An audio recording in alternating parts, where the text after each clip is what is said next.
En el fondo, mi ponencia de hoy tiene la idea de presentar algunos resultados de unos terrenos que yo he hecho y también de una tesis de maestría de una alumna mía que se ha entregado recientemente, ahora el 30 de septiembre.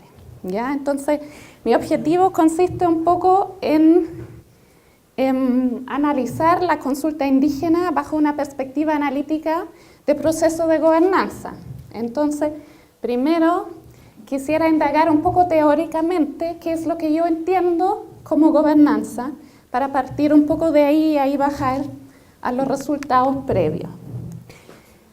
La línea de gobernanza que yo uso parte un poco de la base que el Estado no puede resolver los problemas solo cuando son de una gran complejidad, sino que tiene que involucrar el sector privado y también la sociedad civil. Ya con problemas complejos ambientales me refiero, por ejemplo, a la presión sobre el agua, tema de cambio climático, cambios de uso de suelo y también los impactos ambientales que provocan proyectos extractivistas. ¿Ya? Entonces, la gobernanza en el fondo junta las esferas públicas y privadas y ya no lo ve como dos cosas distintas. Por lo tanto, la gobernanza considera al Estado, no solo el Estado, sino que las instituciones y las relaciones entre las partes involucradas en todo su alcance, en un proceso de toma de decisión, como es la evaluación de impacto ambiental, del cual forma parte la consulta indígena. Voy a indagar un poco más en eso más adelante. Por instituciones entiendo, bajo la teoría de gobernanza que yo uso, las reglas formales e informales que rigen las relaciones entre estos actores. ¿Ya? Es decir, leyes, políticas, normas, costumbres y códigos de comportamiento. ¿Ya? Y estas instituciones, en el fondo, rigen la interrelación entre los actores y definen sus prácticas sociales. Por lo tanto, la gobernanza permite, en este marco teórico, analizar los procesos relacionados a la interacción entre los actores, el Estado, el sector privado y la sociedad civil, y también las estructuras que definen estas relaciones. Entonces, mediante la gobernanza, yo puedo identificar ya cuáles son los diversos actores públicos y privados que están involucrados dentro de procesos de toma de decisión en diferentes escalas geográficas y también niveles organizacionales. Y por el otro lado, también puedo entender los mecanismos que regulan la interacción, ¿ya? Y eso pueden ser regulaciones, es decir, leyes, pero también herramientas del mercado que provienen del sector privado y también incentivos y redes dentro de la sociedad civil. ¿Ya? Mediante este concepto teórico, busco entonces entender el rol de la consulta en los procesos de toma de decisión asociados a los proyectos extractivistas con impactos ambientales que se desarrollan en territorios indígenas en Chile. Por lo tanto, yo creo que la mayoría quizás tiene alguna noción de qué es la consulta indígena, pero igual creo que es importante contextualizarla, ¿ya? Se enmarca en la legislación indígena y también ambiental chilena, que en el fondo se gestiona a partir del retorno a la democracia, es decir, a los inicios de los años 90. En este entonces, con el quinto centenario en el año 1992, se comienza a demarcar los pueblos indígenas por primera vez y con cierto orgullo, y por el otro lado también la sociedad chilena lo empieza a reconocer como otros, que son procesos muy importantes para que se pueda en el fondo concebir ese proceso de construcción de etnicidad.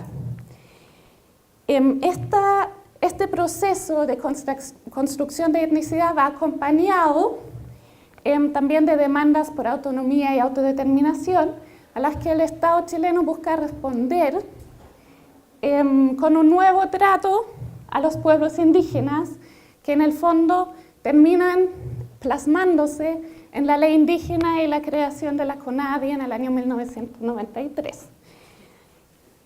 Y por el otro lado, también el retorno a la democracia hace que la sociedad civil se articula frente al desarrollo que se hace dentro del territorio y que causa impactos ambientales. Y esto también el Estado responde con una nueva legislación, que es la Ley sobre Bases Generales de Medio Ambiente y la creación de la CONAMA un año después. Básicamente esa legislación no sufre mayores cambios, ¿ya?, hasta varios años después, que en el caso de la legislación ambiental en la creación del Ministerio de Medio Ambiente, y en términos indígenas se ratifica el Convenio 169 de la OIT en el año 2008, que también tiene incidencia sobre la legislación chilena en términos indígenas. ¿Ya? El Convenio 169 en ese tema y cómo se gestiona la consulta indígena tiene que ver con que, en el fondo, en su lineamiento, define que los pueblos indígenas deben tener un mayor poder de decisión sobre los recursos naturales en sus territorios y también una mayor decisión sobre cómo se desarrollan estos territorios. Entonces, la implementación de la consulta indígena como parte del sistema de evaluación de impacto ambiental, que se creó en el año 97, si no me equivoco, da respuesta, digamos, a ese lineamiento y busca converger temas ambientales con temas indígenas. Y la idea también es de hacerse cargo de la visión indígena, que generalmente se define como diferente. Pero, ¿qué podemos entender por una consulta indígena, por una visión indígena, perdón, de la naturaleza distinta? Generalmente en la academia lo que se plantea es que existen diferentes formas de producir la naturaleza en el territorio. Ya coexisten múltiples relaciones socionaturales y eso generalmente pacíficamente, porque no entran en conflicto. Eso ocurre generalmente cuando se alteran de alguna manera y se empiezan a articular para ciertos fines. Sobre todo en el caso de los indígenas, la construcción socionatural puede estar muy vinculada a su construcción también de identidad y de etnicidad, ya al ser una fuente de vida y de identidades culturales. En este caso, lo no humano o la naturaleza puede tener un valor diferente al sistema prevalente. Y en Chile eso ocurre generalmente en un conflicto con el sistema neoliberal, ya que mercantiliza la naturaleza y le da un cierto valor también para poder cuantificarlo en torno a los impactos ambientales, que choca con la visión indígena. Entonces, como ya indiqué, generalmente se movilizan ciertas visiones de la naturaleza en el marco de disputas por el medio ambiente que se causan por alteraciones de relaciones históricamente establecidas con la naturaleza. ¿Ya? Y esos proyectos que, por ejemplo, inciden y los que hemos analizado o comenzado a analizar son, en este caso, proyectos mineros y hidroeléctricos. También está, como ya lo escuchamos en ponencias anteriores, el sector forestal. Entonces, la consulta indígena justamente se concibe como un proceso participativo que busca mediar entre estas diferentes visiones que se comienzan a articular, mediante la participación inclusiva de los pueblos indígenas en el proceso de evaluación de impacto ambiental de estos proyectos mineros y hidroeléctricos en este caso. Entonces se trata de un proceso participativo diferente al proceso de participación de la comunidad. Eso a raíz de lo que plantea el Convenio 169 de la OIT y de las directrices que salen ahí, y también busca, digamos, un trato diferente en base a una comprensión histórica, política, social, cultural, de territorio y desarrollo distinto de la visión neoliberal preponderante en Chile. Ya, en este sentido, la consulta indígena también busca empoderar en los pueblos indígenas y hacerlos partícipes en el desarrollo en sus territorios. Hasta ahí como la teoría. Entonces, se trata de un proceso de negociación entre los pueblos indígenas y otros actores como parte de un proceso de decisión más amplio, ¿ya? Que es la evaluación de impacto ambiental. ¿Y qué es importante? O sea, en el fondo es un proceso dentro de otro proceso sin tener necesariamente implicancias. O sea, no es vinculante para la decisión final que se toma. Entonces, esto causa algunos interrogantes que buscamos responder, de que una es que cómo modifica la consulta indígena, gracias, la interacción entre los diferentes actores, cómo articulan sus posiciones, hay alguna incidencia en los desequilibrios de poder y se logra validar o legitimar frente a los actores. Entonces, primero, y a raíz de eso ya puedo quizá indagar en algunos puntos también de la gobernanza, que vuelve aquí. En la consulta indígena está concebido entre un proceso de negociación o de decisión entre el Servicio de Evaluación Ambiental, que está a cargo de la evaluación de impacto ambiental, y los pueblos indígenas. La CONADI, como entidad externa, identifica los grupos indígenas que deberían participar en la consulta indígena referente a un proyecto específico.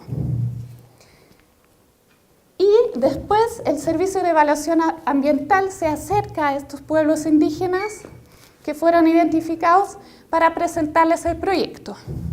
Ya, dado que tiene la tarea que debería hacerlo de forma entendible, puede solicitar asesoría técnica a la CONADI.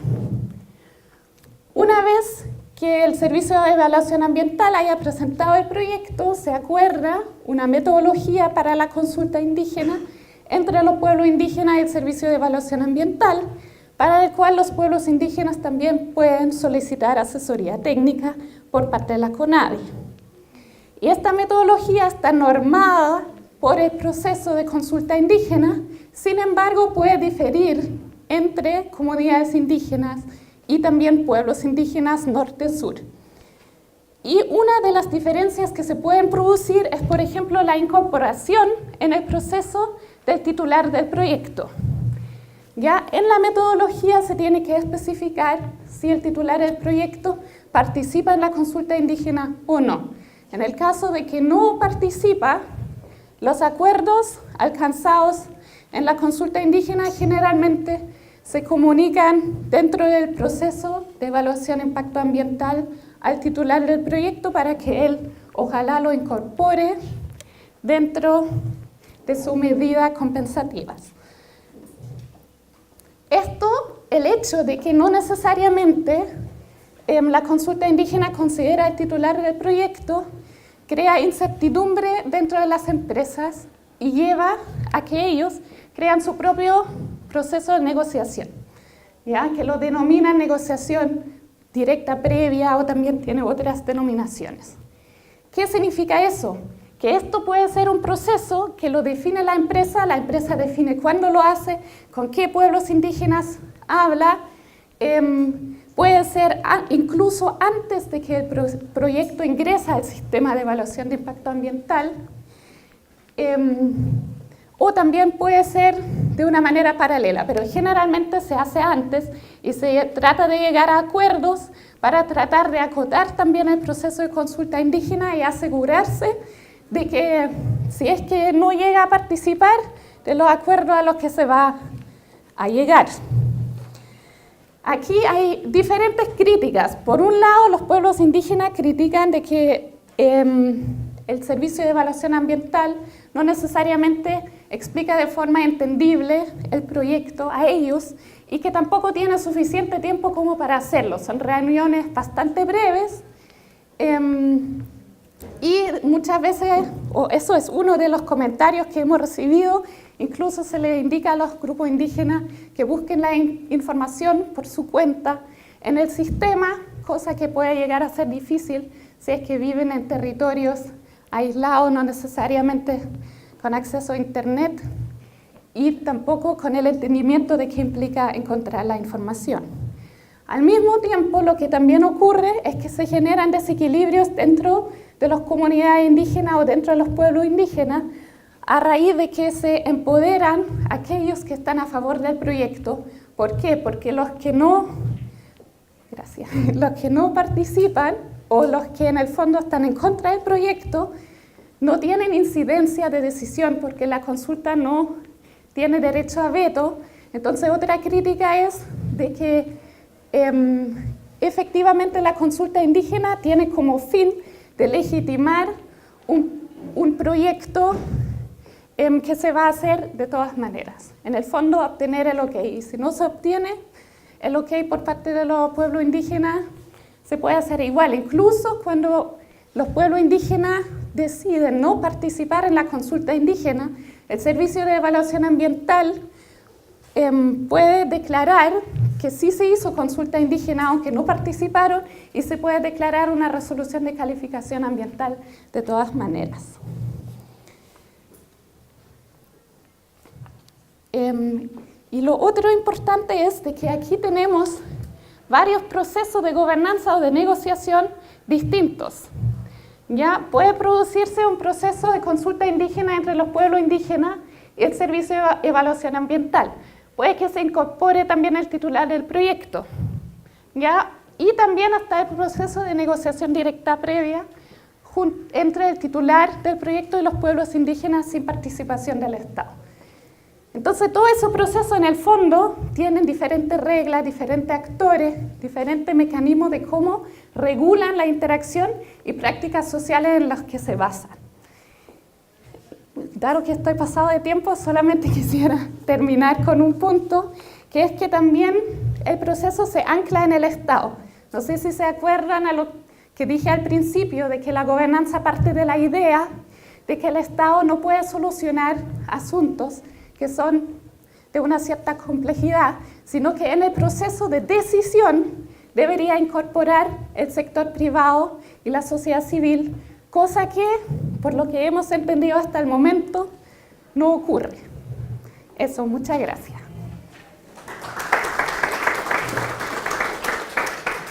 Maimai, inse anakai omillado pinen, inseta Isla Guapichilhue.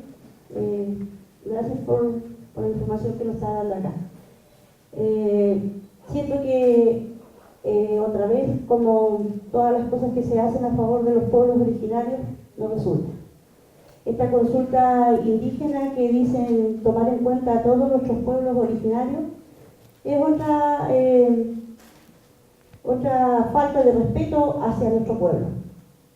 Nosotros sentimos que cada día el pueblo originario va perdiendo poder en su propio territorio, en su propia comunidad, en su propia isla como nosotros.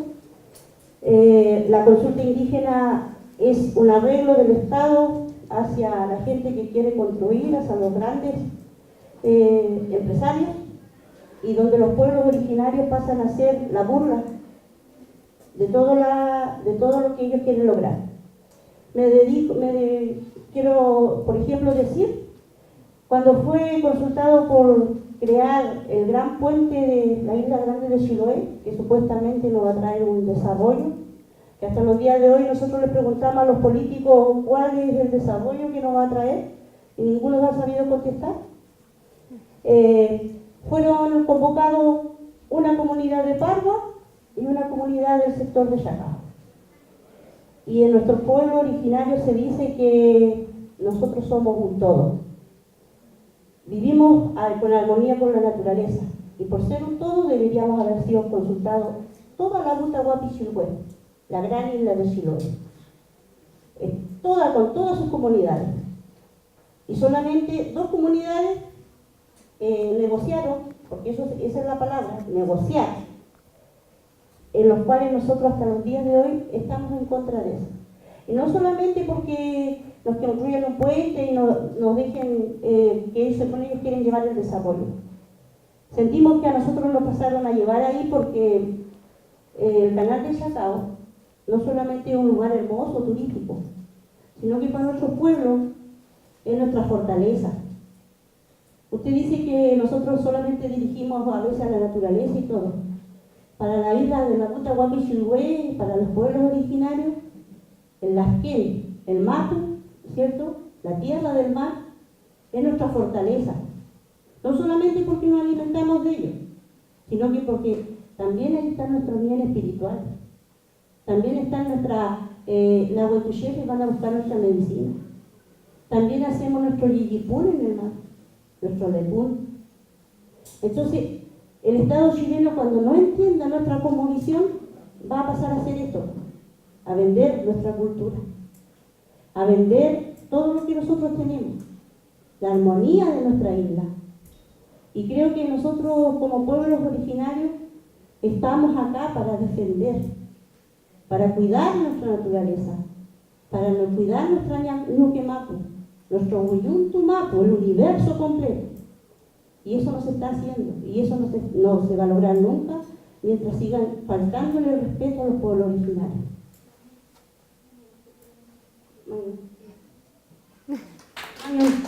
Gracias.